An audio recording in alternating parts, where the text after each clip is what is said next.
Channel నీతో చెప్పిన ఈరోజు నేను మీ అందరితో కరాచీ హల్వా ఎలా చేయాలో చూపిస్తానండి. మా ఛానల్ని ఫస్ట్ టైం చూస్తున్నట్టయితే అందరూ డెఫినెట్గా సబ్స్క్రైబ్ అవ్వండి ఫ్రెండ్స్.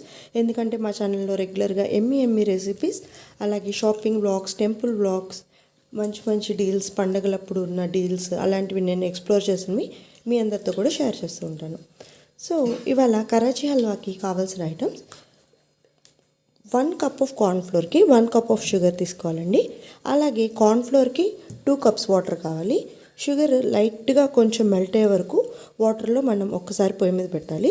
సో షుగర్ ఏమో 1కి 1, సో అంటే ఆల్మోస్ట్ ఇది 1 cup cornflour, 1 cup sugar, 3 cups water అన్నట్టు అవుతుంది. సో ముందుగా మనము కార్న్ఫ్లోర్ని గిన్నెలో వేసేసుకుని ఉండలు లేకుండా కలుపుకోవాలండి. ముందుగా షుగర్ వేసేసి దానికి ఒక 1 కప్ వాటర్ కూడా వేద్దామండి. సో ఇందులో 1 కప్ వాటర్ వేసి ఇది మెల్ట్ అయ్యే వరకు మనం పొయ్యి మీద పెట్టుకోవాలండి. At the same time cornflour మనం వేసుకున్నాం కదండి, దీనికి 2 కప్స్ వాటర్ వేసుకోవాలి. సో 2 కప్స్ వాటర్ వేసుకుని మనం ఉండలు లేకుండా కలుపుకుంటే మనకి హల్వా అనేది చాలా బాగుంటుందండి. సో ఇంకొక కప్ కూడా వేసేసి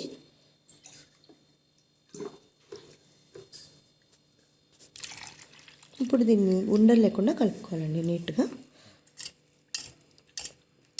అలాగే ఈ చాప్డ్ డ్రై ఫ్రూట్స్ మనం ఇలా సన్నగా తరిగి పెట్టుకున్నవి సగం హల్వా ప్రిపరేషన్ అప్పుడు వాడి సగం ఏమో గార్నిషింగ్కి వాడితే హల్వా కలర్ అనేది బాగుంటుంది. అలాగే నేను food colour yellow వాడుతున్నానండి.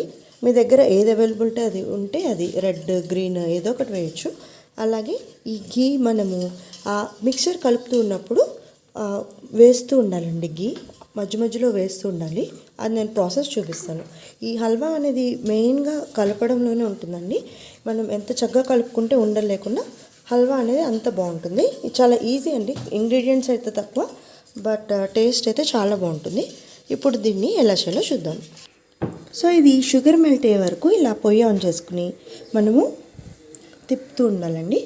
ఫాస్ట్గానే melt అయిపోద్దండి sugar. ఈ షుగర్ మెల్ట్ అయ్యాక కొంచెం బబుల్స్ వస్తాయి కదండి, అప్పుడు మనం కార్న్ఫ్లోర్ మిక్సర్ వేయాలి. సో ఇప్పుడు చూసారా అండి, షుగర్ ఇలా బబుల్స్ వస్తుంది. అలా వచ్చిన వెంటనే మనము ఇందాక కలిపి పెట్టుకున్న కార్న్ఫ్లోర్ మిక్చర్ని వేసి కలిపేసుకుందాం. సో పొయ్యిలో మనకి మంట అనేది సిమ్లో ఉంటే హల్వా అనేది ఎమ్మీగా వస్తుందండి. హై మంట మీద పెడితే మనకు అతుక్కుపోయి టేస్ట్ అనేది బాగా రాదు. సో చూసారా అండి, ఇలా జస్ట్ ఒక 2 మినిట్స్కి ఇలా చక్కగా కలిసిపోయింది. ఇప్పుడు మనము ఘీ వేసుకుంటూ ఉండాలండి. స్పూన్ బై స్పూన్ వేస్తూ కలుపుతూ ఉండాలి. అప్పుడే టేస్ట్ అనేది బాగుంటుంది. సో ఇందులో మనం ఇందాక చాప్ చేసి పెట్టుకున్న డ్రై ఫ్రూట్స్ వేస్తే మనకి హల్వాలో బయటకి అది తగులుతూ బాగుంటుందండి. కొన్ని వేసేసి కొన్ని గార్నిషింగ్కి ఉంచేసుకుందాం. సో చూసారండి, లైట్గా ఫుడ్ కలర్ వేసాను, కలర్ బయటలాగా వస్తుందని. ఇక్కడ చూసారండి, ఇలా ఎడ్జెస్ మనం తీసినప్పుడు అసలు అంటుకోకుండా చక్కగా వచ్చేస్తే మనకి హల్వా రెడీ అయిపోయినట్టు అండి. ఇప్పుడు దీన్ని స్టవ్ ఆఫ్ చేసేసి ఒక ట్రేలో వేసేసి స్ప్రెడ్ చేసుకుందాం.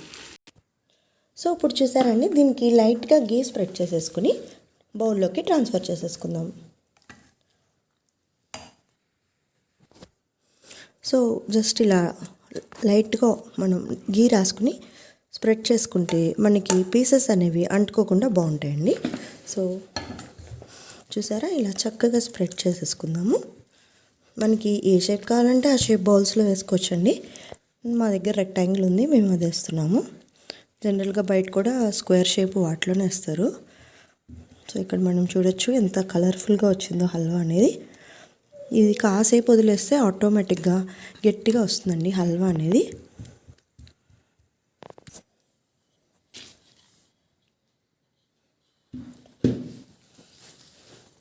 సో ఇప్పుడు మనం కట్ చేసి పెట్టుకున్న డ్రై ఫ్రూట్స్ అన్నీ వేసి గార్నిష్ చేసేసుకుందాం.